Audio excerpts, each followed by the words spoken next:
இப்போ முளைக்கீரையை வந்து நான் ஒரு 3 கட்டை எடுத்துக்கிட்டேன். 3 கட்டை எடுத்து நல்லா ஆஞ்சி எடுத்துக்கிட்டேன். ஆஞ்சி எடுத்துகிட்டு நல்லா 2-3 தடவை அலசிக்கிட்டேன். அலசி இப்போ நான் வந்து வேக வச்சுக்கிட்டு இருக்கேன் பாருங்கள். இது அப்படியே வெந்துட்டாங்க.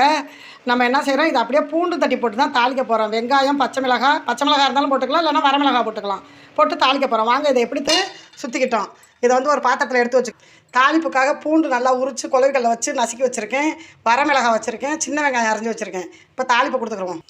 இப்போ எண்ணெய் சட்டி நல்லா காஞ்சிருச்சு. நம்ம எண்ணெயை ஊற்றிக்கிறோம் தாளிக்கிறதுக்கு. கீரை வந்து ரொம்ப சத்தானது தான். இப்போ எண்ணெய் நல்லா காஞ்சிருச்சு. நம்ம கடுகு உளுந்தம் பருப்பு போட்டுக்கிடுவோம். பொரியட்டும். கடுகு நல்லா பொரிஞ்சிக்கிட்டு இருக்குது. நம்ம சின்ன வெங்காயம் அரைஞ்சி வச்சுருக்கோன்னா அதை சேர்த்துக்கிறோம். பூண்டு உரித்து தட்டி வச்சுருக்கோம் இல்லையா, அதையும் நம்ம சேர்த்துக்கிறோம். நல்லா வாசமாக இருக்கும். செரிமான சக்திக்கு நல்லது. டெய்லி உணவில் வந்து நம்ம பூண்டு சேர்த்துக்கிறது ரொம்பவே நல்லது.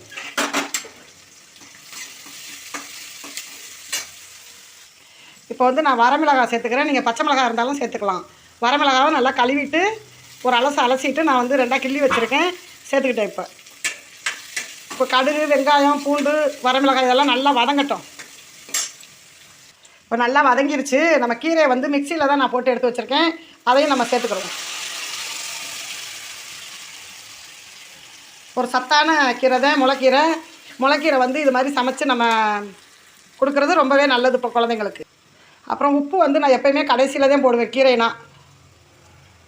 ஏன்னா அப்போ தான் நம்மளுக்கு பக்குவம் தெரியும். முதல்ல போட்டால் கடுத்த மாதிரி இருக்கும். அதுக்காக நான் வந்து இது மாதிரி தாளிப்பு கொடுக்கும்போது தான் உப்பு சேர்த்துக்கிடுவேன். இப்போ இது போல் கீரை நம்ம சமைச்சோம்னா முளைக்கீரை வந்து குழந்தைங்க ரொம்பவே விரும்பி சாப்பிடுவாங்க. இது சுடுசாதத்தில் கொஞ்சோண்டு எண்ணெய் ஊற்றி நம்ம பிணைஞ்சு கொடுத்தோம் அப்படின்னா சின்ன குழந்தையிலேருந்து பெரியவங்கலேருந்து விரும்பி சாப்பிடக்கூடிய ஒரு முளைக்கீரை தான். இப்போ நம்மளுக்கு பாருங்கள், குக்கரில் சாதம் வச்சுருக்கோம். நான் வந்து சுடுசாதத்தில் தான் போட்டு சாப்பிட போகிறோம். வாங்க ஃப்ரெண்ட்ஸ் சாப்பிட்லாம். இப்போ சுட சாதம் இருக்குது பாருங்கள். ஒரு 2 கரண்டி சாதத்துக்கு எடுத்துக்கிறோம். இது மாதிரி சுட சாதம் வடித்து நம்ம அந்த கீரையை போட்டு சாப்பிடும்போது அவ்வளோ ஒரு டேஸ்ட்டாக இருக்கும். இப்போ சாதம் நம்ம வச்சுக்கிட்டோம்.